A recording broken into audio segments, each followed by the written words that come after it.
Selamat pagi teman-teman. Kembali bersama Ariel Kurnedi.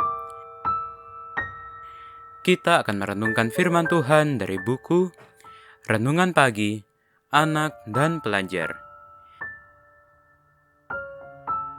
Yesus sahabat terbaik dan setia. Yang disusun oleh Pastor Dr. Marolop Sagala. Mari kita awali dengan doa. Bapa di sorga, kami akan belajar firman-Mu. Tolong kami supaya firman-Mu menjadi pedoman dalam hidup kami hari ini. Dalam nama Tuhan Yesus kami berdoa, amin.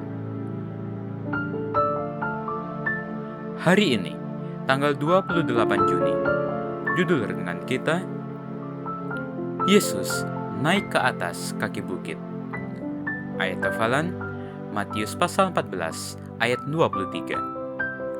Dan setelah orang banyak itu disuruhnya pulang, Yesus naik ke atas bukit untuk berdoa seorang diri.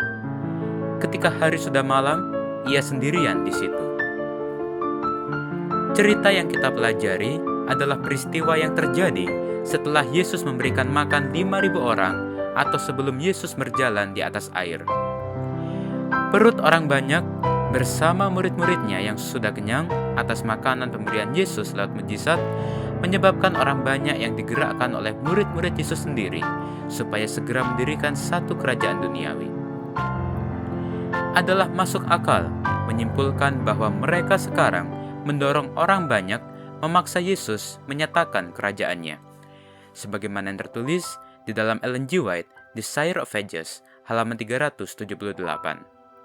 Dengan kata lain, murid-murid Yesus sudah salah mengerti misi kedatangan Yesus di dunia ini sebagai Mesias. Itulah alasan mengapa Yesus segera memerintahkan murid-muridnya naik ke perahu dan mendahuluinya ke seberang. Sementara itu, ia menyuruh orang banyak pulang. Sebagaimana yang tertulis di dalam Matius pasal 14 ayat 22. Kemudian Yesus naik ke atas kaki bukit. Yesus naik ke atas kaki bukit untuk berdoa seorang diri. Ketika hari sudah malam, ia sendirian di situ. Sebagaimana yang tertulis di dalam Matius pasal 14 ayat 23. Yang kita mau pelajari adalah tentang berdoa seorang diri di kaki bukit itu. Kenyataannya bahwa Yesus pergi sendiri. Sebelum kedatangan orang banyak pun, dia telah membawa murid-muridnya bersama dengan dia untuk bermeditasi dan istirahat. Alasannya adalah karena ada satu indikasi bahwa orang banyak dan termasuk murid-muridnya tidak mengerti tujuannya, mengapa menolak kerajaan yang mereka inginkan. Sebagaimana yang terdapat di dalam SDA Bible Commentary, halaman 962. Maka dia pergi sendirian berdoa di kaki bukit pada malam itu. Dalam kesunyian bukit itu, dan di bawah naungan bintang-bintang sorga, Yesus bersekutu dengan Bapanya. Yesus berdoa sendirian sungguh-sungguh. Doanya adalah memiliki 2 kali lipat dalam tujuan. Pertama, untuk dirinya sendiri, supaya dia mengetahui bagaimana membuat tujuan yang benar atas misinya jelas bagi manusia.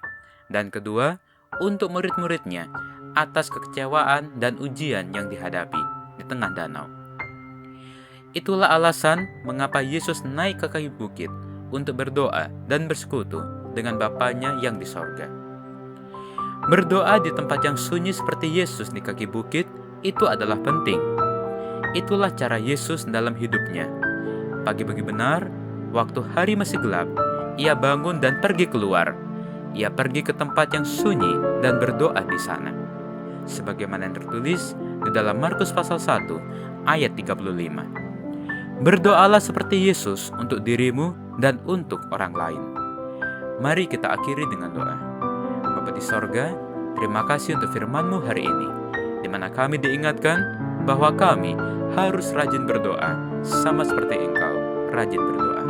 Dan tolonglah kami, supaya kami bisa berdoa, bukan hanya untuk diri kami sendiri, tetapi untuk orang lain juga. Inilah doa kami, di dalam nama Tuhan Yesus kami berdoa. Amin.